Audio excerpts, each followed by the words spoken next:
Oke, selamat datang di seputar penerbangan. Kali ini aku akan ngebahas tentang biaya-biaya apa saja yang harus dikeluarkan atau disiapkan maskapai penerbangan agar dapat beroperasi. Dan semuanya ini referensinya dari Peraturan Menteri Nomor 20 Tahun 2019 tentang tarif batas atas dan bawah.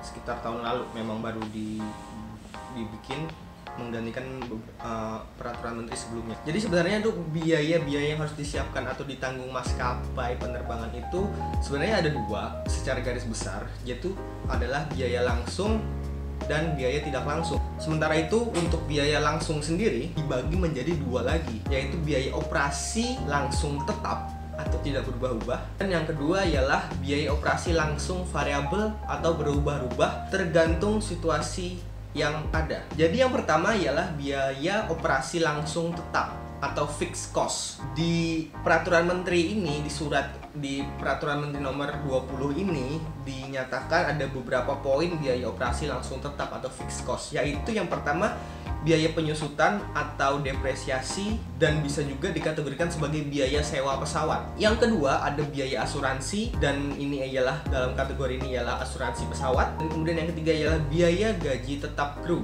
yang gaji tetap diterima oleh kru, entah itu awak kabin, entah itu pilot, awak kokpit. Jadi itu biaya gaji tetap kru. Dan juga ada biaya gaji tetap teknisi atau yang biasanya merawat pesawat. Kemudian ada juga biaya training atau biaya pelatihan bagi kru, entah itu pilot, co-pilot, dan awak kabin, dan juga biaya training untuk teknisi perawatan. Nah, jadi itu biaya langsung tetap. Jadi harga atau angkanya itu tetap ditetapkan oleh perusahaan atau maskapai penerbangan. Kemudian yang kedua, biaya langsung yang kedua ialah biaya operasi langsung variabel. Variabel maksudnya dapat berubah-ubah tergantung situasi atau tergantung parameter yang ada. Di sini misalnya biaya pelumas atau oli, memang pelumas yang dipakai di pesawat itu berbagai macam, untuk engine, untuk EPU, dan untuk segala macamnya.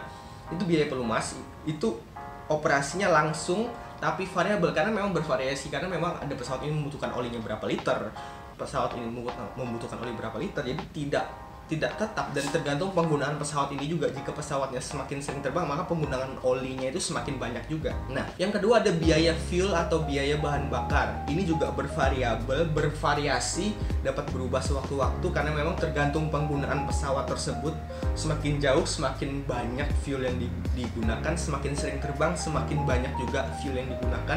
Dan kemudian bergantung pada harga minyak dunia. Jika harga minyak dunianya naik, maka biaya operasi untuk fuel itu naik. Jika harga minyak dunia turun, maka biaya operasi untuk fuel, untuk bahan bakar itu juga akan turun. Jadi mengikuti tren harga minyak dunia dan juga variabel jarak terbang pesawat, jangka waktunya, durasi pemakaian pesawat, menjadi itu bervariasi. Kemudian ada juga biaya tunjangan kru. Nah, tunjangan kru ini pada umumnya itu ialah biaya block hour kru yang dibayarkan kepada kru dari maskapai. Jadi misalnya biaya ini biaya jam terbang hitungannya. Jadi misalnya kru A, kru set A, 2 pilot, misalnya 2 pilot, 4 pramugari, 4 flight attendants. Terbangnya itu satu set itu misalnya kita ambil 8 jam. Jadi biaya dalam 1 jam itu biayanya itu misalnya 1 juta misalnya.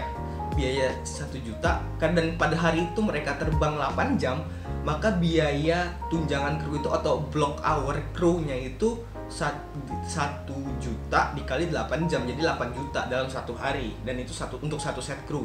Itu misalnya aja ya, angkanya tuh tidak pasti. Jadi itu misalnya, jadi semakin sering awak kabin terbang atau pilot co-pilot terbang, semakin banyak juga tunjangan block hour-nya juga, uang block hour-nya juga, gaji block hour. Dan jadi mereka itu mendapatkan gaji tetap dan gaji block hour, dan juga ada tunjangan-tunjangan seperti tunjangan transport, tunjangan makan, tunjangan RON atau rem overnight ketika pesawat nginep di suatu bandara.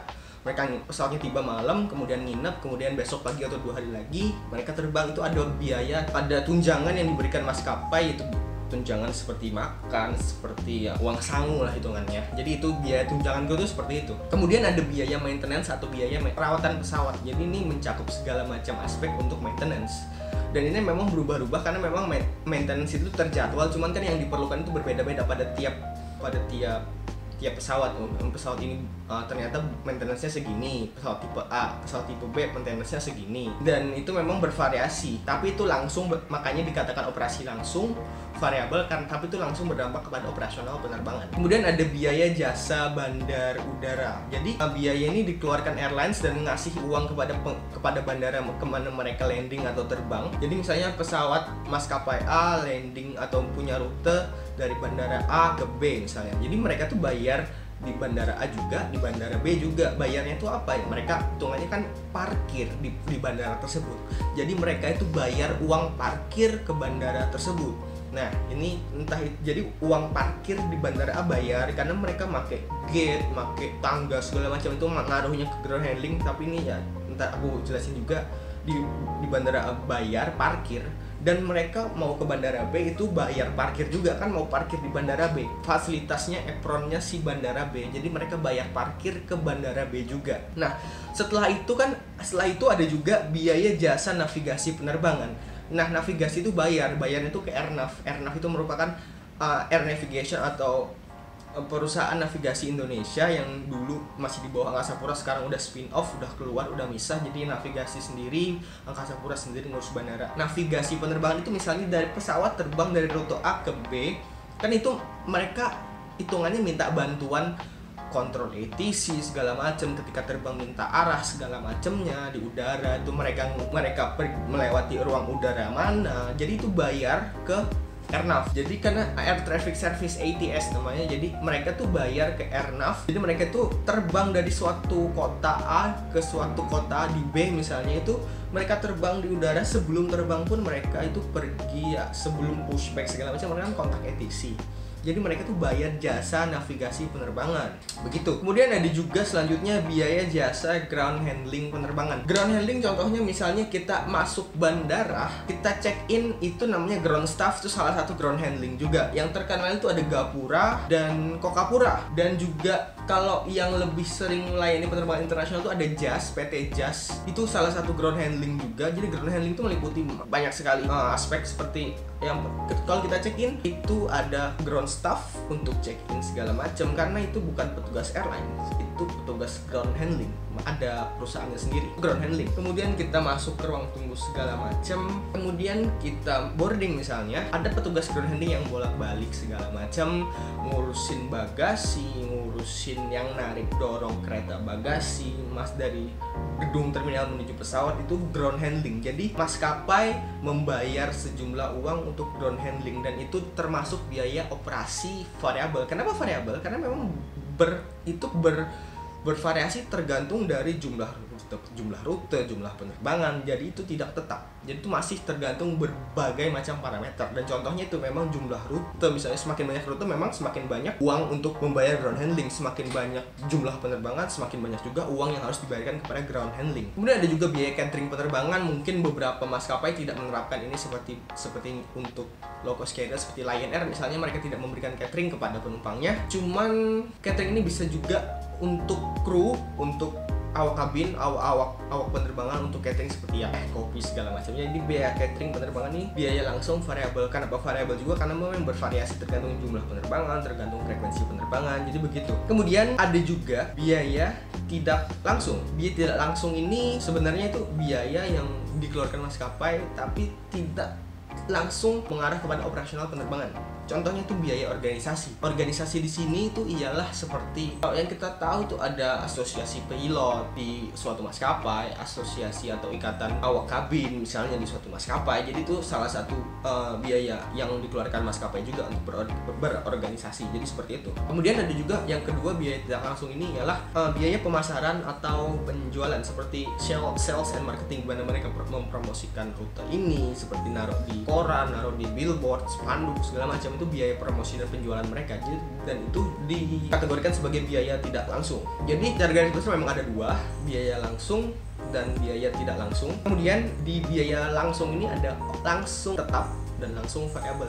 Yang tetap itu bahasa Inggrisnya itu fixed cost. Kalau yang variabel itu yang bervariasi itu variable cost, bukan fixed cost. Jadi ada fixed cost dan variable cost dalam direct cost-nya. Nah, jadi sebanyak itu yang airline keluarkan untuk dapat beroperasi dengan normal. Jadi sebanyak itu komponen biaya yang harus airline atau maskapai keluarkan untuk dapat beroperasi, meskipun hanya dalam satu rute, dari kota A ke B.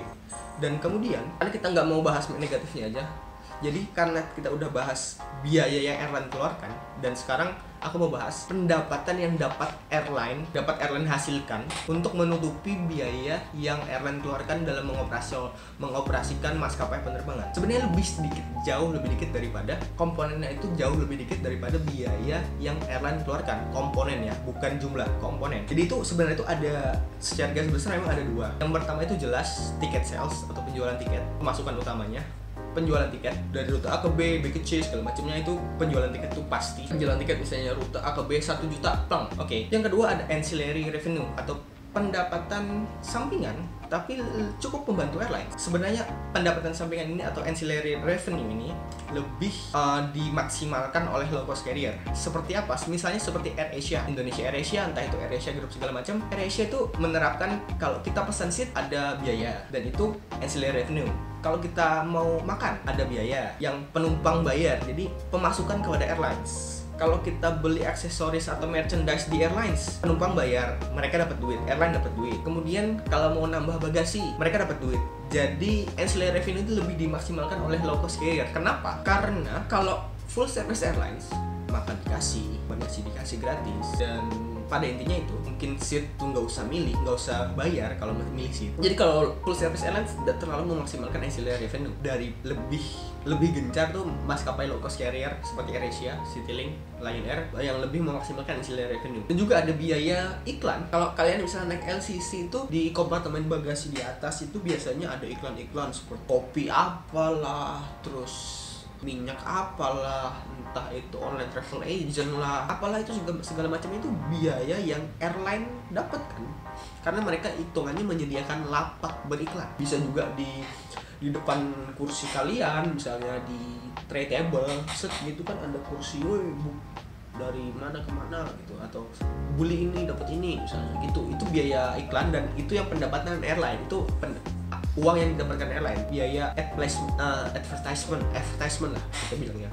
Kemudian ada juga cooperation, kerjasama dengan pihak ketiga seperti misalnya yang pernah aku alami itu misalnya Citylink kerjasama sama tiket.com kasih voucher, ya pasti Citylink dapat uang, pasti dapat komisi lah hitungannya dalam kerjasama third party itu. Misalnya dulu ya kayak Garuda Indonesia sama Expander sama Mitsubishi naruh iklan di PKGNU kalau nggak salah. Garuda Indonesia naruh iklan ada Expander terbang gitu kan, ya itu PKGNU. Itu Garuda Indonesia dapat uang karena nyediain lapak iklan, dan Mitsubishi-nya, Expandernya sendiri dapat hitungannya dapat iklan juga, dapat space iklan. Jadi itu Mitsubishi bayar Garuda. Itu singkatnya seperti itu. Jadinya harusnya kalau mau untung, pendapatan maskapai itu harus lebih besar daripada biaya operasional mereka, agar mereka bisa untung, mereka punya uang, mereka bisa ekspansi, mereka bisa hidup, tidak perlu nunggak bayar karyawan segala macam. Jadi seperti itu pembahasan ini. Dan jika kalian ada pertanyaan bisa ketik di kolom komentar. Mungkin kalian ada saran atau kritik atau apa segala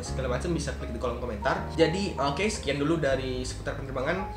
Terima kasih telah menonton. Klik like jika kalian suka, dan jika kalian ingin video-video terbaru seputar penerbangan di Indonesia maupun di dunia, bisa klik tombol subscribe di sini. Terima kasih, sampai jumpa.